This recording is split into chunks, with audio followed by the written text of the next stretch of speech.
Good morning. You are knowing what you are wanting. It is an evolving thing, yes. Are you enjoying the sensation of the expansion of your own desire? And is it all right with you if your desire expands slightly faster than your ability to allow?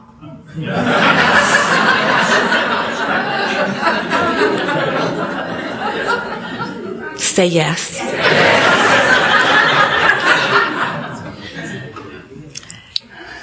That's an important thing to understand. That we all, but especially you, well, all of us, but especially you. Well, all of us, but we understand it and we want you to understand. So we say, especially you, it is of value for you to accept that you will be eternally incomplete. And you have to understand that those words go very well together, because the only way that you can be eternal is if you are incomplete. You must be able to continue to expand, and it is our promise to you that everything in this universe is in the constant eternal state of expansion, which means if you understand the way the process works, the contrast or variety that you are living is inspiring your new preference or desire. And that new desire is what summons the source and carries what is now into the future experience. But the thing that's tricky about the future experience is that the future never gets here, because the moment that it approaches, it becomes now. Tomorrow never comes, because when it gets here, it's today. We call this gathering the art of allowing. The art of allowing your alignment with who you really are and what you really know. We'd like to tell you what you know. What you knew before you came forth into this body, and what that non-physical stream, source, inner being part of you still knows. You are magnificent, and you are good, and you are worthy of wonderful things. And you have come forth into the perfect environment at the perfect time, where contrast abounds to inspire within you fabulous new desires. And you know that those desires will be answered in the moment that they are identified. When you ask, it is given every single time, no exceptions. You are beloved, blessed beings who deserve good things. But it takes a self-convincing before you will allow good things. So why would you not be in vibrational alignment with what you want? Why would you not give your undivided attention to what you want? Because you've been trained to ferret out the problem, wrestle it to the ground, and kill it. But what you're coming to understand is, in the whole process of ferreting it out, identifying it, cataloging it, pigeonholing it, making monuments about it, talking about it, passing it on from generation to generation, you've activated in your vibration, so it must continue to be your experience. You cannot wrestle it to the ground and kill it, because there's another and another and another and another and another, because the universe will constantly give you whatever is in your vibration. No exceptions, you see.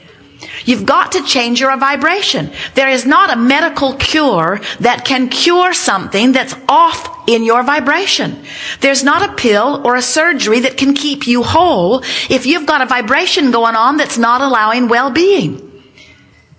And so when you realize that everything that's happening globally is symptomatic of what's happening individually, but you do not worry yourself about what's happening globally. You tend to the only thing that you can tend to, and that's what's happening individually, and you work to align yourself with what feels good. You begin to be an example of thriving.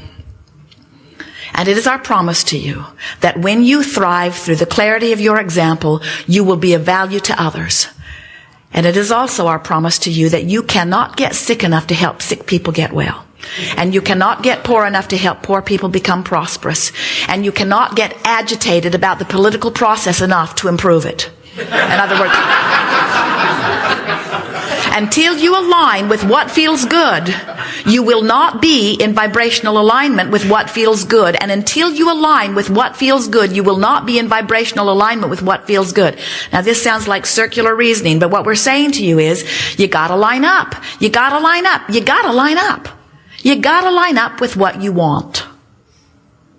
You've got to line up with what you want. So why don't you? Well, it's because you were lining up with thoughts before you were paying attention to how the thoughts you were lining up with felt. And you developed a vibrational habit of lining up, and law of attraction then matches those thoughts. Someone said to us the other day, Abraham, it feels like my thoughts are thinking me. Doesn't feel like I have control of what I'm thinking. I wake up and there they are. I try to change the subject, but there they are. And we say, well, don't despair. You've just got some thoughts activated, and we know we want to give you the benefit of the doubt. We want you to give yourself the benefit of the doubt. We want you to help let yourself off the hook by saying, law of attraction is really bringing these thoughts in that I've been thinking. But now a wonderful thing has happened. Now I have visceral awareness, emotional awareness that this thought is not beneficial to my experience. I can tell by the way it feels. So when I criticize myself, that's not good for me. When I criticize you, that's not good for me. When I find fault with me, that's not good for me. When I find fault with you, that's not good for me.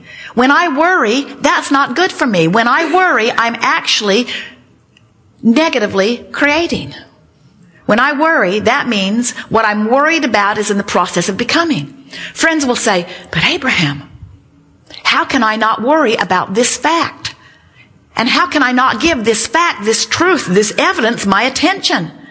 And we say, think about what you're saying. You're saying somebody else who didn't want that, gave it their attention, gave it a lot of their attention, achieved vibrational alignment with it, attracted it into their experience, and because they did that, then you should too? If we were standing in your physical shoes, we'd be very particular about what we give our attention to. But we wouldn't go about it by monitoring thoughts. We would go about it by deciding that nothing is more important than that we feel good. And then by little, thought by thought, day by day, subject by subject, reaching for the best feeling thought that we could find in the moment. Joseph Campbell, magnificent teacher, gave you the best words that have ever been spoken on this subject of lining up with source energy and creating your own reality in a way that would please you. He said, follow your bliss. And we say, perfect guidance. But knowing what we do about the emotional scale, if you are in fear or despair, you can't get a whiff of bliss.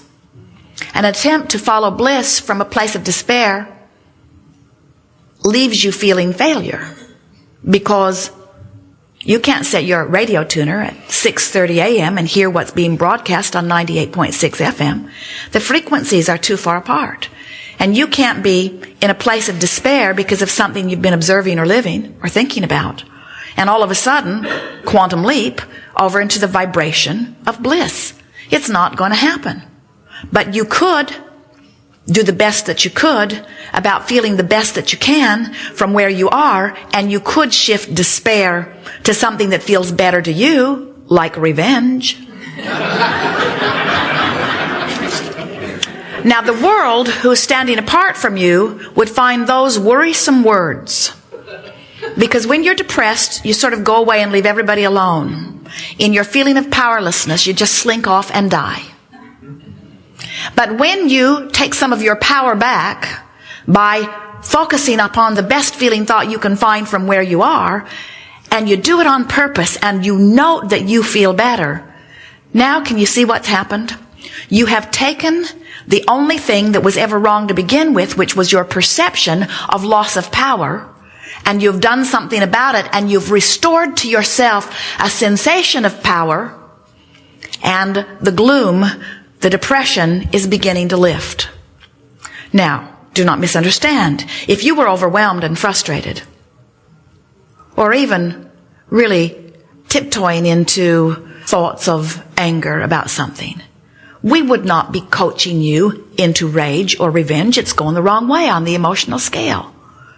In other words, can you feel that as long as you know which direction feels better, now you have a quantifiable journey within you. Now you have guidance that helps you to know which direction you're headed. If you're not listening to those emotions, then you may do what many people do, find depression because your life is giving you reason to feel it, get angry about it, hear from everybody around you that your anger is misplaced, and go right back in depression. So you're depressed, angry, depressed, angry, depressed, angry, depressed, angry, depressed, angry, and then they give you a label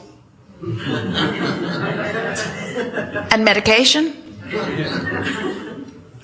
But your feeling of perceived powerlessness does not change unless you empower yourself by beginning your own emotional trek up the emotional scale. The journey from not enough money to plenty of money.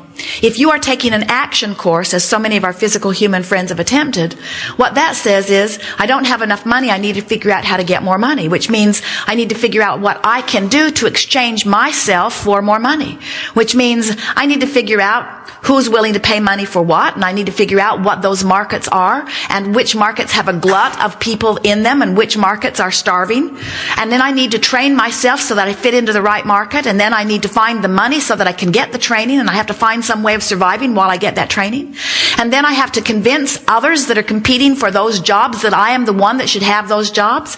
And then as I sit across the desk trying to convince someone that I am the one for the job, then as I receive the job, then I've got to do everything that I can to make sure that they understand that they made a good choice in me.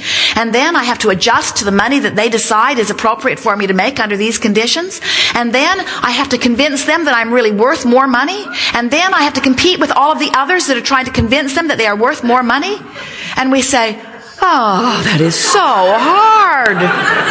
It's no wonder you're discouraged. We'd be depressed too under those conditions. In other words, there are so many circumstances and events that you have to try to change, which you have no power to change.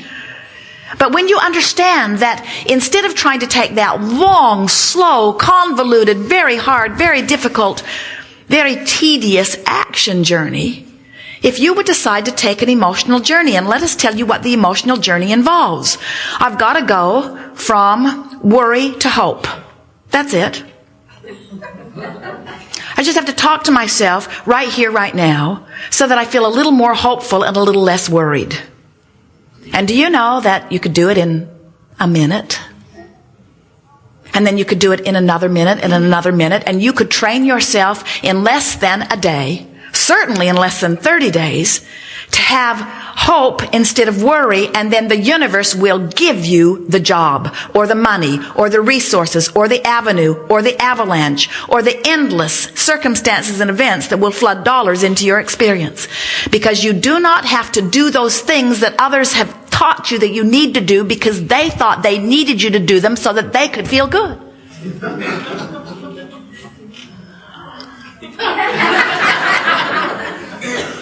So, you're on this journey from sickness to wellness, and you've got something in your body that you don't want, and it's really scaring you because they've told you that it's the end of you.